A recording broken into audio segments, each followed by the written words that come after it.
మరణించిన వారు మనకు కలలో ఎందుకు కనిపిస్తారు? మరణించిన వారు మనకు కలలో కనిపిస్తే అది దేనికి సంకేతం? మన బంధువులు, మిత్రులు, రక్త సంబంధీకులు మరణిస్తే వారు ఖచ్చితంగా ఏదో ఒక సమయంలో మన కలలోకి వచ్చే ఉంటారు. నువ్వు ఎప్పుడైనా ఆలోచించారా? ఇలాంటి కలలు ఎందుకు వస్తాయి? ఒకవేళ మీకే గనక ఇలాంటి కలలు వస్తే వాటి గురించి భయపడవలసిన అవసరమే లేదు. హిందూ ధర్మశాస్త్రాలలో ఈ కలల గురించి ఒక శాస్త్రమే ఉంది.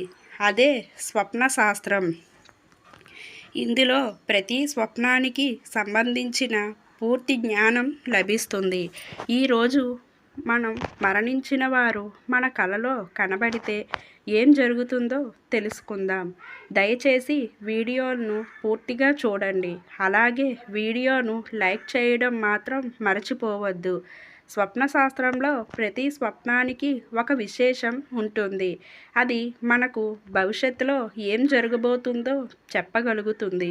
స్వప్న శాస్త్రం ప్రకారం ఎవరైనా ఒక వ్యక్తి మరణించిన తరువాత మీ కలలో కనబడితే ఆ వ్యక్తి ఇచ్చే సందేశం ఏమిటంటే వేరే మంచి స్థానంలో జరిగింది, ఇక మీరు నా గురించి బాధపడవద్దు అని అర్థం. ఇంటి కలలు కనుక మీకు వస్తే ఇక మరణించిన వారి గురించి ఏమాత్రం ఆలోచించకుండా ముందుకు సాగిపోవాలి. ఇక రెండవది, ఒక వ్యక్తికి అకాల మృతి సంభవిస్తే కనబడితే దాని అర్థం ఆ మరణించిన వ్యక్తి మీతో ఏదో ఒక కోరికను చెప్పబోతున్నాడని దాని అర్థం. మీరు దానిని అర్థం చేసుకునే ప్రయత్నం చేయాలి. ఆ కాలమరణం సంభవించడం వల్ల ఆ వ్యక్తికి తీరని కోరిక ఏదో ఉండి ఉంటుంది. దానిని పూర్తి చేయాలనుకుంటున్నాడు, కానీ ఆ కోరిక తీరకుండానే మరణించాడు. ఒకవేళ మీకే గనుక అతని కోరిక గురించి ముందే తెలిస్తే దానిని తప్పకుండా పూర్తి చేసే ప్రయత్నం చేయాలి. మీరు ఆ కోరికను తీరిస్తే ఆ మరణించిన వ్యక్తి ఆత్మ శాంతిస్తుంది. దానితో పాటు మీ ఇంట్లో సుఖ సంతోషాలు కలుగుతాయి. ఒకవేళ మీకు అతని కోరిక గురించి ముందే తెలిసిన మీరు ఆ కోరికను తీర్చగలిగే స్థితిలో ఉండి కూడా ఆ కోరికను మీరు తీర్చకపోతే అది మీపై చెడు ప్రభావాన్ని చూపిస్తుంది. ఇక మూడవది, ఒకవేళ మీకు కలలో జీవించి ఉన్న వ్యక్తి మరణించినట్టుగా కనబడితే దాని గురించి మీరు భయపడాల్సిన అవసరం లేదు. ఎందుకంటే స్వప్న శాస్త్రం ప్రకారం జీవించి ఉన్న వ్యక్తిగా కనబడితే దాని అర్థం ఆ వ్యక్తి ఆయుష్ ఇంకా పెరిగిందని అర్థం. ఇలాంటి కలలు దీర్ఘాయుష్లు సూచిస్తాయి. ఇక నాలుగవది, మరణించిన వారు మన కలలో కనిపిస్తారు, కానీ ఏమీ మాట్లాడకుండా మౌనంగా ఉంటారు. వారు ఏం చెప్పాలనుకుంటున్నారో మనకు అర్థం కాదు. స్వప్న శాస్త్రం ప్రకారం ఇలాంటి స్వప్నాలు కనిపించి మౌనంగా ఉంటే మనం ఏదైతే ఒక పనిని చేయాలనుకుంటున్నామో లేదా ప్రయత్నం ఒక పనిని చేస్తున్నామో ఆ పని మంచిది కాదు అని వారు మనకు సంకేతం ఇస్తున్నారు.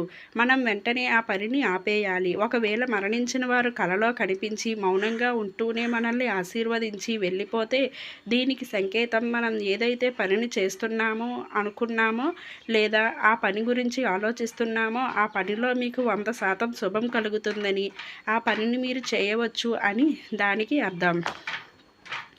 ఒకవేళ మరణించిన వారు కలలో బాధపడుతూ కనిపిస్తే మీరు చేస్తున్న పని వారికి నచ్చలేదు అని దాని అర్థం.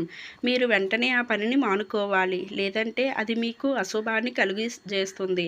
మన పూర్వీకులు మనకు ఏదైనా చెప్పాలనుకుంటే వారికి కలలు మాత్రమే ఆధారం. వాటి ద్వారానే వారు అనుకున్నది మనకు చెప్పగలరు అని వారు చెప్పే సంకేతాలను మనం పట్టించుకోకపోవడం వల్లే మనం ఎన్నో తప్పులు చేస్తూ ఉంటాం. ఒక్కోసారి కలలో మరణించిన వారు కనిపించి ఏదో వస్తువుని అడుగుతున్నట్టుగా సైగలు చేస్తారు. ఎలాగంటే ఒక్కోసారి బట్టలు లేకుండా కనిపిస్తారు, లేదా కాళ్ళకు చెప్పులు లేకుండా, లేదా ఆకలితో ఉన్నట్టుగా సైగలు చేస్తూ కనిపిస్తారు. అలా మీకు కనిపిస్తే స్వప్నశాస్త్రం ప్రకారం వారు ఏ వస్తువులు అయితే లేకుండా ఉంటారో వాటిని మిమ్మల్ని అడుగుతున్నారని అర్థం. అప్పుడు మీరు చేయవలసింది ఏమిటంటే వాళ్ళు ఆకలితో ఉన్నట్టుగా ఉంటే ఆ మరణించిన వారి పేరు మీద నలుగురికి అన్నదానం చేయాలి, లేదా వాళ్ళు అడిగిన వస్తువును పేద ప్రజలకు వారి పేరున తలుచుకుంటూ మన సొంత వారికి ఇస్తున్నట్లుగా భావించి దానం చేయాలి. అలా చేసి దానం చేసినవి నేరుగా వారికే చేరునట్టుగా భావించాలి. అలా చేయడం వల్ల పితృదేవతలు సంతోషించి ఆశీర్వదిస్తారు. స్వప్నశాస్త్రం ప్రకారం మరణించిన వ్యక్తి స్వర్గంలో ఉన్నట్టుగా కల వస్తే దానికి సంకేతం. వారికి మోక్షం లభిస్తుంది అని, వారి గురించి ఇక చింతించవద్దని దానికి సంకేతం. ఒకవేళ మరణించిన వ్యక్తి ఇంకా తమ ఇంట్లో ఉన్నట్టుగానే కల వస్తే దానికి అర్థం ఆ మరణించిన వారు మీపై, ఇంటిపైన ఇంకా మోహాన్ని విడవడం లేదని దాని అర్థం. వారు ఇంకా ఈ ఇంట్లో ఉండాలనుకుంటున్నారని సంకేతం. ఒకవేళ మీకే గనుక ఇలాంటి కలలు వస్తే అమావాస్య రోజు ఆవుకు రొట్టెలు తినిపించాలి. విధి ప్రకారం భిన్నదానం చేయాలి. అలాగే వారి పేరు మీద అన్నదానం కూడా చేయాలి. హిందూ ధర్మం ప్రకారం పితృదేవతలు కూడా దేవతలే. వారు మరణించిన తర్వాత కూడా మన వంశాభివృద్ధి కోసం, ఉన్నతి కోసం మనల్ని ఆశీర్వదిస్తారు. ఎవరికైనా కలలో శివయాత్ర కనిపిస్తే దానికి సంకేతం. అది ఏమాత్రం అశుభం కాదు. అలా కనిపిస్తే మనసులో ఉన్న కోరికలన్నీ నెరవేరుతాయని అర్థం. మరణించిన వారు కలలో కోపంగా కనిపిస్తే వారు మీ ద్వారా ఏదో ఒక పనిని చేయించాలని అనుకుంటున్నారని అర్థం. స్వప్నశాస్త్రం ప్రకారం అతనికి తీరని కోరిక ఉండిపోతుంది. అది మీ ద్వారానే నెరవేర్చుకోవాలని అనుకుంటున్నారు.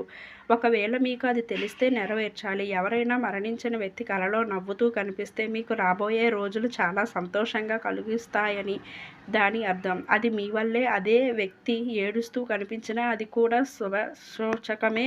మరణించిన వారు మీ కలలో రావడం అనేది చింతించవలసిన విషయమే కాదు. మరణించిన వారు మనల్ని పదే పదే గుర్తు చేసుకుంటున్నారని దాని అర్థం. లేదా వారి గుర్తులు మన మనసులో ఇంకా చెరిగిపోలేదని దాని అర్థం. ఏది ఏమైనా మన పితృదేవతలు ఎప్పుడూ కూడా మన ఉన్నతినే కోరుకుంటారు. మరణించిన తర్వాత కూడా మనకు మంచి